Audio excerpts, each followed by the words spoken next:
आपने ऐसे कई लोगों को देखा होगा जिनके सिर पर बाल नहीं होते हैं, लेकिन फिर वो हेयर ट्रांसप्लांट कराते हैं और उनके सिर पर फिर से बाल उगाते हैं। लेकिन ये हेयर ट्रांसप्लांट कैसे किया जाता है, इसे कराने में कितना खर्चा आता है, ऐसे कई सवाल हैं जिनके बारे में शायद आप नहीं जानते होंगे। दोस्तों, अगर आपके सिर पर बाल है तो आप खुद को काफी लकी मान सकते हैं, क्योंकि इस दुनिया में ऐसे बहुत से लोग हैं जिनके बाल उम्र से पहले ही झड़ जाते हैं और इसके कई कारण हो सकते हैं।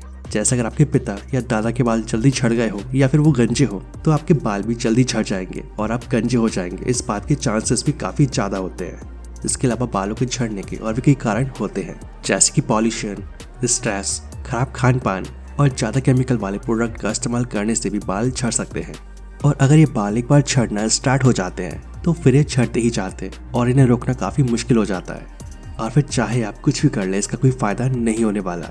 और जिन लोगों के बाल झड़ जाते हैं वो कई बार हेयर ट्रांसप्लांट जैसे मेडिकल ट्रीटमेंट का सहारा लेते हैं। और इसी मेडिकल ट्रीटमेंट का सहारा कई बॉलीवुड सेलिब्रिटीज भी ले चुके हैं। लेकिन इस हेयर ट्रांसप्लांट तकनीक में बालों को कैसे उगाया जाता है? दोस्तों, पहले ये हेयर ट्रांसप्लांट काफी महंगा होता था, लेकिन फिर जैसे जैसे इसकी डिमांड बढ़ती गई और हेयर ट्रांसप्लांट तकनीक में इजाफा हुआ, वैसे वैसे इसकी कीमत भी कम होती गई। और इसी वजह से आज एक आम इंसान भी हेयर ट्रांसप्लांट करा सकता है और अपने खोए हुए बालों को फिर से पा सकता है। दोस्तों, हेयर ट्रांसप्लांट वो सर्जिकल मेथड है जिसके तहत सिर के पीछे या साइड में जहां पर घने बाल होते हैं वहां से बालों को लेकर उस एरिया में प्लांट किया जाता है जहां बाल नहीं होते या फिर जहां के बाल झड़ चुके होते हैं। और इस पूरी प्रोसेस में लगभग 8 से 10 हफ्तों का समय लगता है और इस सर्जरी को स्पेशलिस्ट डॉक्टर के द्वारा ही किया जाता है। इसके अलावा कुछ व्यक्तियों के सिर पर ज्यादा बाल न होने की वजह से उनकी छाती और दाढ़ी के बालों को भी सिर पर प्लांट किया जा सकता है, लेकिन आमतौर पर सिर के बालों को ही दूसरे हिस्से में प्लांट किया जाता है। दोस्तों, हेयर ट्रांसप्लांट करने के 2 मेथड होते हैं। पहला है FUT और दूसरा है FUE। अगर हम पहला मेथड यानी कि FUT की बात करें तो इसका मतलब होता है फॉलिक्यूलर यूनिट ट्रांसप्लांटेशन और इसे स्ट्रिप मेथड भी कहा जाता है। इस मेथड में आपके पीछे के बालों की स्ट्रिप चमड़ी के साथ निकाली जाती है और इस एरिया को डोनर एरिया कहा जाता है। और डोनर एरिया से स्ट्रिप निकालने के बाद इस स्ट्रिप से बालों के ग्राफ्ट को अलग अलग कर लिया जाता है और जिस जगह पर बालों को उगाया जाना होता है और फिर यहाँ पर एक एक करके बालों को लगा दिया जाता है। जैसे मान लीजिए आपको 2000 ग्राफ्ट की जरूरत है तो सर्जन आपके पीछे वाले हिस्से से यानी कि डोनर एरिया से 2000 ग्राफ्ट्स निकाल लेगा और फिर सिर के आगे वाले हिस्से में यानी जहाँ इनकी जरूरत है वहाँ इन्हें एक एक करके इम्प्लांट कर देगा। और अब अगर बात की जाए दूसरे मेथड यानी कि FUE की, तो इसका मतलब होता है फॉलिक्यूलर यूनिट एक्सट्रैक्शन। इस मेथड में भी सिर के पीछे वाले भाग से बालों के ग्राफ्ट निकाले जाने होते हैं, लेकिन इन्हें निकालने का तरीका FUT मेथड से काफी अलग होता है, क्योंकि इसमें पूरी स्ट्रिप नहीं निकाली जाती है बल्कि इसमें ग्राफ्ट को एक्सट्रैक्ट किया जाता है और फिर इन ग्राफ्ट्स को सिर के आगे वाले हिस्से में लगा दिया जाता है।